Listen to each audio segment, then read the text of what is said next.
आपने बहुत ज़्यादा ट्वीज़र्स का इस्तेमाल नहीं करना, क्योंकि उसकी वजह से भी आपकी जो नेचुरल बालों की एक मॉर्फोलॉजी है वो ख़राब हो जाएगी। उसके बाद आप ये देखें कि अगर आपको हेयर फॉल का प्रॉब्लम बहुत ज़्यादा है तो आपको उसके साथ साथ अगर आप इसके लिए सीरम्स भी अप्लाई कर लें, जैसे कि हमारे पास मिनॉक्सिडिल स्प्रे है, वो आप इस्तेमाल कर सकते हैं। ऐसी मज़ीद इन्फॉर्मेटिव वीडियोज़ देखने के लिए मरहम के यूट्यूब चैनल को सब्सक्राइब कीजिए और इन टच रहिए अपने हेल्थ रिलेटेड तमाम मैटर से।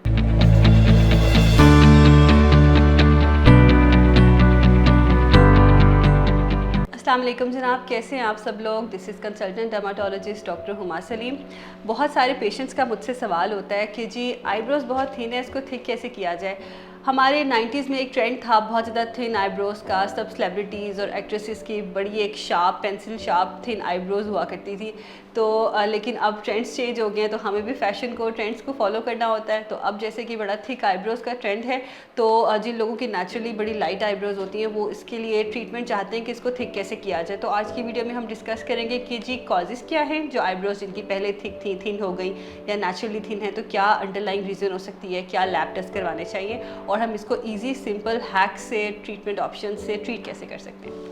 तो सबसे पहले ये देखना है कि कॉजेज़ क्या होती हैं थिन आईब्रोज़ की।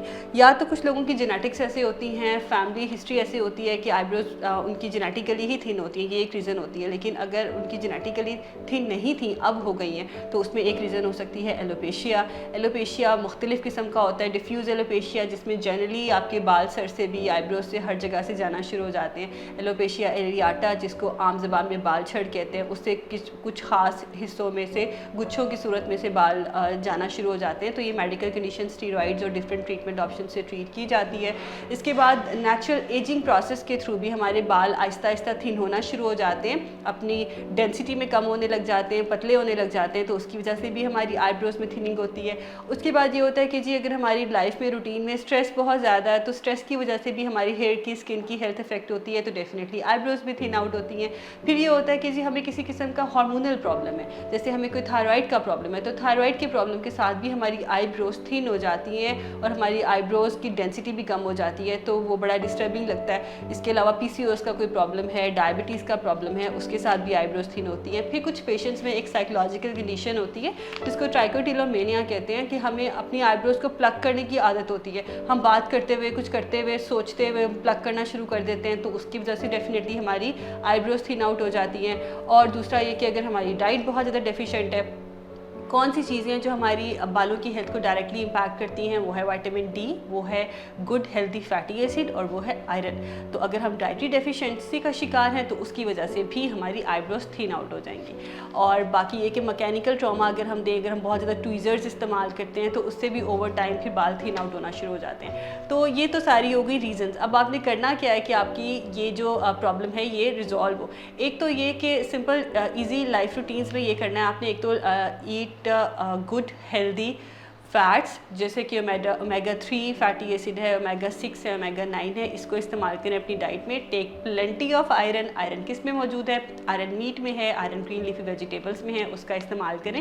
विटामिन डी बहुत ज़्यादा लें, ये स्किन की हेल्थ के लिए बहुत अच्छा है। और take plenty of water and raw fruits, fruit juices का इस्तेमाल करें। इससे आपकी स्किन टाइट रहेगी, प्लम्पर रहेगी, सैग नहीं करेगी, और जो आपको ड्रूपी और थिंड आउट आईब्रोज़ का मसला हो रहा है तो वो भी बेहतर हो जाएगा।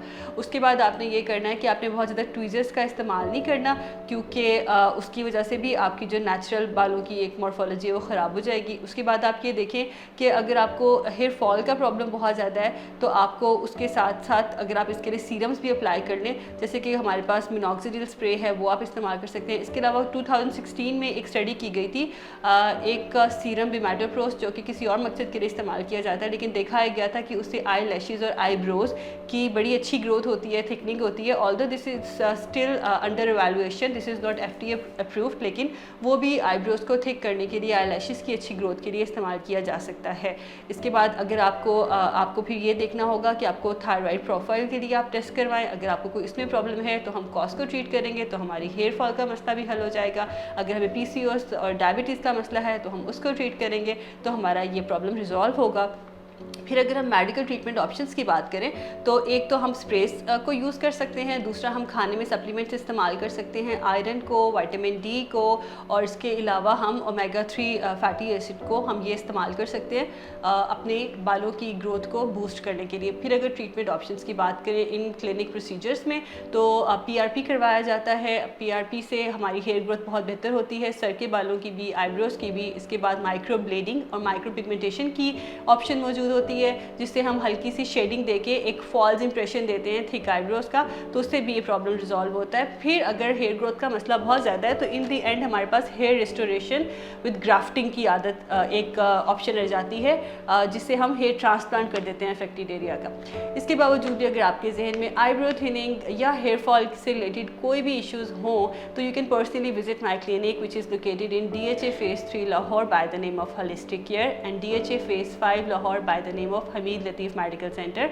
और आप मरहम के प्लेटफॉर्म के थ्रू मुझसे ऑनलाइन कंसल्टेशन भी बुक करवा सकते हैं। अपना बहुत ख्याल रखिएगा। Thank you.